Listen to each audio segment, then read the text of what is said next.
Alright, hi everyone, Mo from Cycle Garden.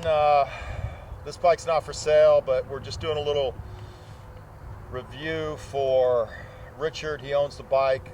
It's a bike that we've had in our shop probably for the last 10 years. And it was kind of a beat up V7 Sport. This is a European version. And we're out here on this beautiful winter Coachella day. It's probably 55 degrees. We got a little rain last night, so everything smells like that creosote, whatever it is. It smells really nice out here, but we don't get a lot of rain, but it's nice. So anyways, we'll start taking a look at this bike. Come on up, Lindsay. All right, so this is a 1973. It is a V7 Sport's a European version. We've done a little bit of stuff to it. If we look at the dash, it still is in kilometers. So this came out of France several years ago. It was beat up, it was ugly. And about 2019, Richard bought the bike off us and he had us repaint the side covers and toolboxes, and we did some other stuff to it. Redid the wheels, also the shifter. So this has US shifting on it. This used to have the cable brake back here, so it had it was left side brake, right side shift, as all European V7 Sports were, at least up until that time. He wanted it changed over. It's too difficult for him to ride, so he wanted it changed over, so we did that for him in 2019. Recently, he brought it back into us and he wanted the frame. We didn't do the frame. It still had original paint. It was kind of chipped and ugly. Let's see if we can look under here a little bit. You can see more of the frame. So the frame's been, we just finished that up. It's been urethane. We got our little, there's his, show the little, that's the little fuse light. So when you lift the seat, it comes on. So that's kind of nice. So if you get stuck on the side of the road, you need to change a fuse in the middle of the night, there you go. Anyways, we did kind of a partial restoration on it in 2019. I want to make the bike cheap enough to sell, but Richard wanted it nicer. So we ripped apart everything, redid all the paint work on the frame, and you can see that. Lindsay will get some shots of that. This has the double disc setup. So same as a 750S. So it's a late 73. I do have actually one of the first 750S's. So they started with a double disc. That's the same brake setup as on the 74 Eldorado, except this is a lot narrow. V7 Sport front ends are a lot narrower. They're the most narrow front end, and the spacers down here reflect that, so it keeps those discs in tight. So anyways, there she is. We want to do a little walk around video for Richard, and so he can see what the bike looks like, and we figure why not. We'll take it out on a nice beautiful day here. What else have we done to us? It's pretty stock. I mean, we still got the original air box, all that stock. We got a Odyssey battery in it. We got aftermarket Silentium mufflers on it. Show them those, Lindsay. So those are nice. They sound good too. So we got a truck pulling up here. Come on. We'll get this truck to pass here.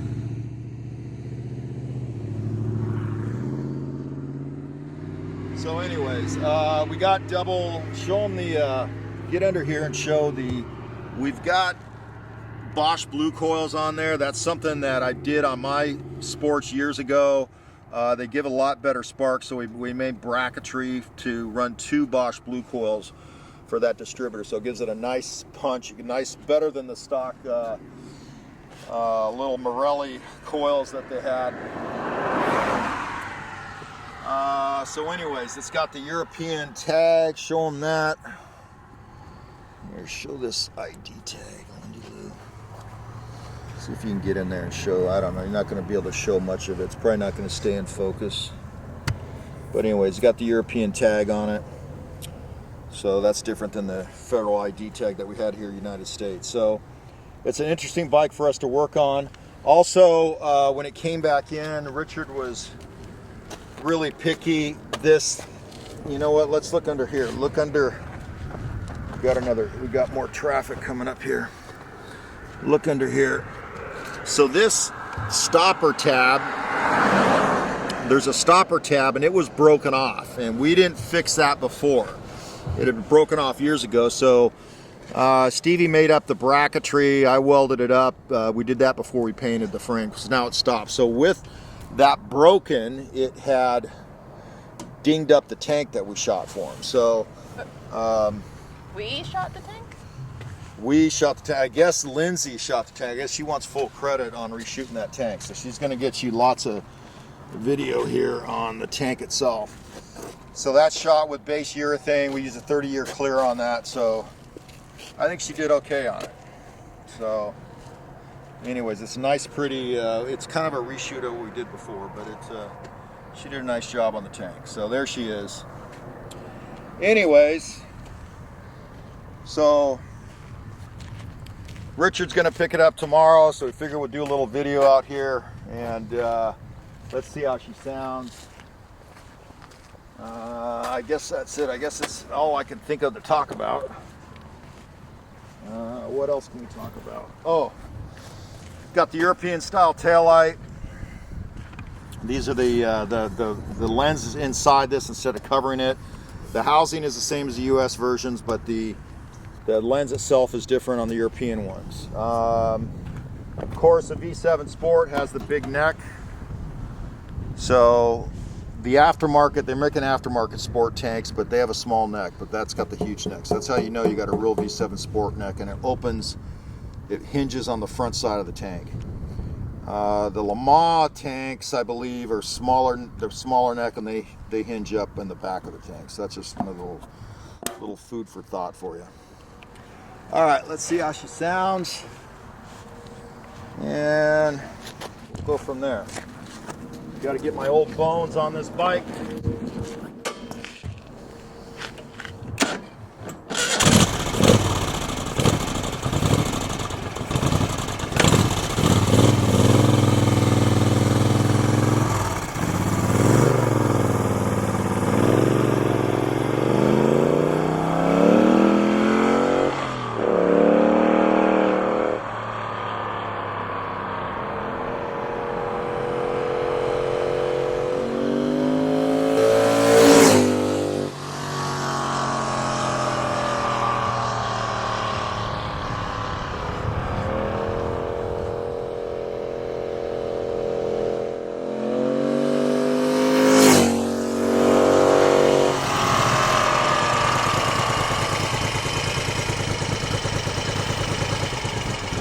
Alright guys, thanks for checking out the video.